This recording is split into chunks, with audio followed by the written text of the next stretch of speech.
ஜெபமாலை உருவான விதம் மற்றும் அதன் வரலாறு. ஜெபமாலை கத்தோலிக்க திருச்சபையின் அனைத்து பக்தி முயற்சிகளிலும் மிகவும் முக்கியமான சிறப்பு வாய்ந்த பக்தி முயற்சியாகும்.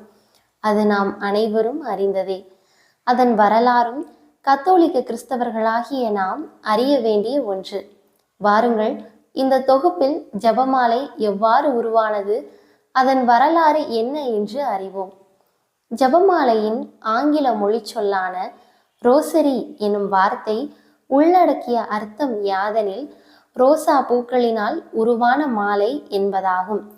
பாரம்பரிய ஜெபமாலையில் 15 மறைபொருட்களை தியானிக்கும் வழக்கம் இருந்து வந்தது. அதனை அடிப்படையாக கொண்டே திருத்தந்தை புனித 5ஆம் பயஸ் இந்த ஜெபமாலை முயற்சியை அதிகாரபூர்வமாக அறிவித்தார்.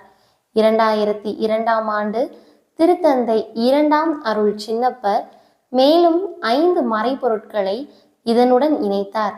அவை ஒளியின் மறைபொருட்கள் ஆகும். ஜெபமாலை என்பது 500 வருடங்களுக்கு மேலாக கத்தோலிக்க திருச்சபையில் ஒரு பெரிய தாக்கத்தை ஏற்படுத்தியதோடு கிறிஸ்துவை பற்றிய நல்ல ஞானத்தை உருவாக்குவதற்கு வழிவகுத்தது. ஜெபமாலையானது வாயாலும் மனதாலும் செய்யப்படும் ஜெபத்தின் மூலம் ஒரு மனிதனை பலமுள்ள தியானத்தில் ஒருங்கிணைக்க உதவுகிறது. ஜெபமாலை பிதாவாகிய இறைவனால் தேர்ந்தெடுக்கப்பட்ட கன்னி மரியாளின் மூலமாக மனித இனத்தை கடவுளிடம் இணைக்கும் மிகவும் பலமான பாலமாக உள்ளது. பாலைவனத்தில் சேவை செய்து வந்த இறை பணியாளர்கள் தங்கள் தொடர் ஜெபத்தை எளிதாக்கி கொள்வதற்காக பயன்படுத்திய வழிமுறையிலிருந்தே ஜெபமாலையின் வரலாற்று வளர்ச்சி தொடங்கியது. ஜெபமாலையின் வளர்ச்சியில் 15ஆம் நூற்றாண்டுக்கு முக்கிய பங்குண்டு. தற்போது புழக்கத்தில் இருக்கும் ஜெபமாலையானது 15ஆம் நூற்றாண்டிலிருந்து வழக்கத்தில் வர ஆரம்பித்தது. பரலோகத்தில் இருக்கிற எங்கள் பிதாவே என்னும் ஜெபம் தூய மத்தேயு எழுதிய நற்செய்தியிலிருந்து எடுக்கப்பட்டது. அருள் நிறைந்த மரியே வாழ்க என்னும் ஜெபம் புனித லூக்கா எழுதிய நற்செய்தியில் கபிரியேல் தூதரும் எலிசபெத் அம்மாளும் தூய கன்னி மரியாவுக்கு உரைத்த மங்கள வார்த்தையிலிருந்து எடுக்கப்பட்டது. பிதா, சுதன், பரிசுத்த ஆவி எனும் முழக்கம் ஆரம்ப காலங்களில் சங்கீதங்களை சொல்லி ஜெபிக்கும் போது சொல்லப்பட்டு வந்திருக்கிறது.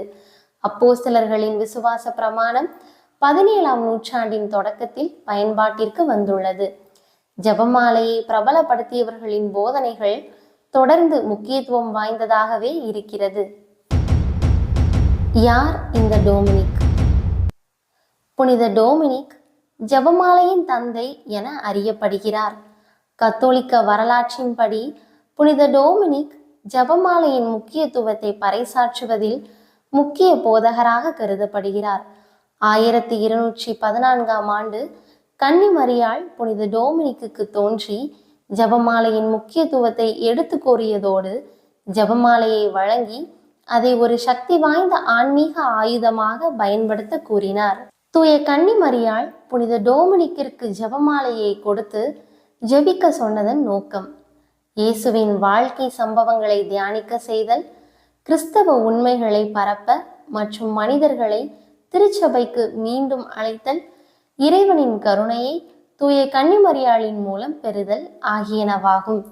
புனித டோமினிக் மற்றும் ஆலென்டேலா ரோச் என்பவரும் அவருடன் உடன் உழைத்தவர்களும் பிரான்சின் வடபகுதியில் ஜெபமாலையின் பக்தியை பரப்பினர்.